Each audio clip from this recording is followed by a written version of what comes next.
According to a new study by One Main Financial, an average American spends about $3.3 million over the span of their lifetime. 1.5 million goes to housing, $500,000 goes to cars, and $500,000 to children, healthcare, and other stuff. And the small piece of gold is a coin sold at an auction in 2021 to an anonymous buyer for $18 million. 6 people can live their entire life with that kind of money. And it made me wonder, why is this coin worth that much? It broke the world record for the most expensive coin ever sold. If you look at the second most expensive coin, it is the first ever dollar minted at the first ever American minting facility in Philadelphia. And this small piece of silver was sold for $10 million. But it sort of makes sense because this coin is graded specimen 66 and is believed to be the first ever dollar minted way back in 1794. But this coin was struck in 1933. It does not make sense as to why this coin is almost double the price of the first ever dollar struck. It's not even 100 years old. Then I did some digging. And I found out that the story behind this coin is really fascinating because it involves radical economic policy, criminal theft, the Prince of Egypt, and the fact that owning this coin was illegal for 68 years. The Wall Street crash of 1929 started the Great Depression. The next few years saw severe constriction in the money supply. And what made it even worse was people hoarding gold. And this is a gold coin. The US had a gold standard system. This means that the price of the dollar was pegged to gold. I give you a fixed amount of money, you give me a fixed amount of gold. This was done to bring more stability to the dollar by linking its price to a physical asset like gold. But this posed a problem because in order to solve the economic crisis, more money had to be in supply. And the gold standard system limited the ability of the federal government to increase the supply of money because it had to maintain a certain level of gold reserve in order to supply more money. So Franklin D. Roosevelt made a series of decisive decisions to get the US off of the gold standard. On March 6, 1933, he issued a presidential proclamation 2039.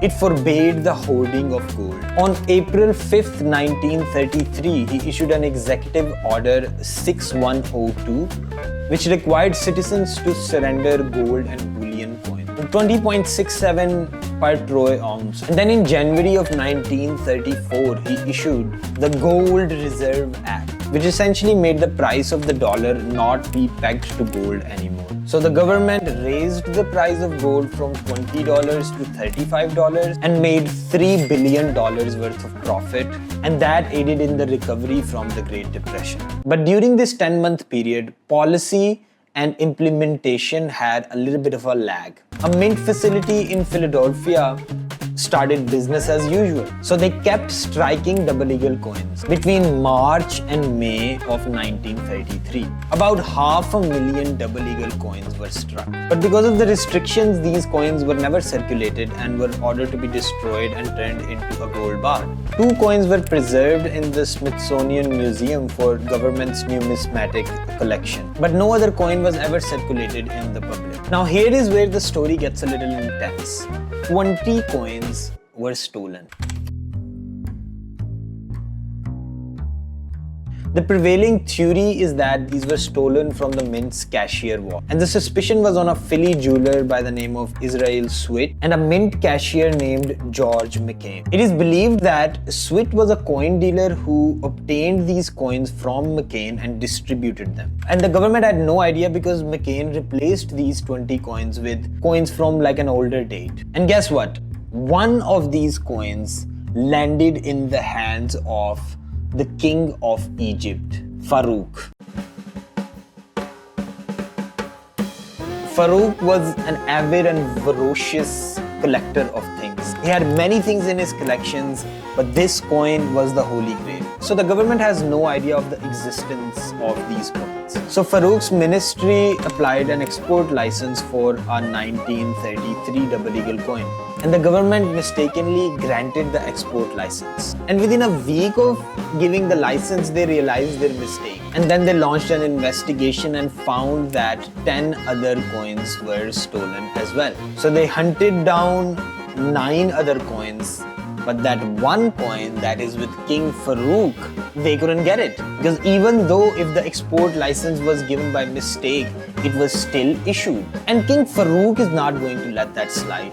So the government tried their best to recover Farouk's coin, even after he was disposed. But Egypt just flat out refused to give the coin back. So when Farouk was disposed, his collections were put on an auction. But the US requested Egypt to not put the double eagle coin in the auction. And the Egyptian government said, alright, okay, we will not put that on the auction. But the coin mysteriously disappeared.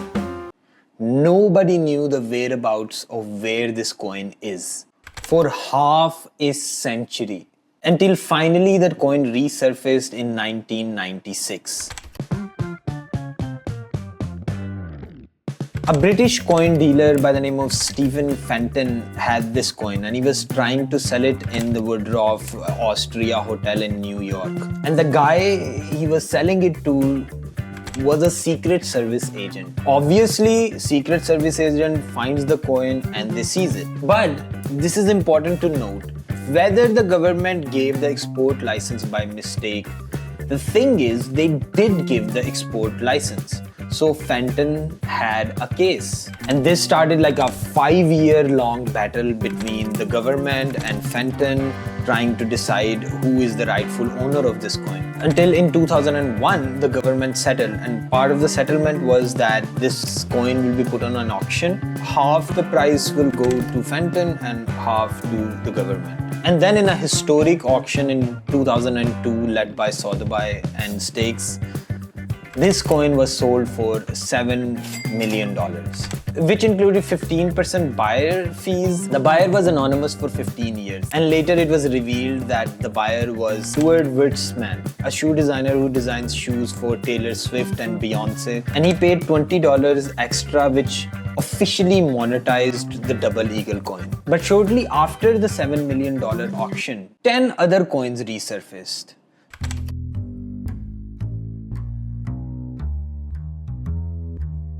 So Joanne Langford was the daughter of the jeweler who stole the coin, Israel Sweat. And she said that she allegedly found the coins in her deceased father's vault. So in 2004, the family decided to give the coin to the US Mint to authenticate them while preserving their ownership. Now this is a problem. This might devalue Farouk's coin, because if there's 10 other coins that are for private ownership as well, that would make this coin sort of less special. But this is what the government did. They authenticated the 10 coins and then just seized them. And then they said, we are not seizing the coin because these coins were stolen in the first place. So we're just simply repossessing the coin. And then obviously the Langford family, they decided to file a lawsuit against the government, and then it was like a 10-year battle between the government and the family trying to hold possession of the coins. But essentially the court sided with the government. And now there are 2 coins in the Smithsonian Museum, 10 coins also with the government. They didn't destroy these coins, and only 1 coin that can be monetized and is public. And that coin in a 2021 auction was sold for $18 million. And now it sort of made sense to me. The story behind the first ever dollar is just that, bro, that is the first ever dollar. But the story behind this coin is what makes it so legendary. And I would like to thank my only 2 Patreon members, Chief and Daddy J. And I hope this was a good video.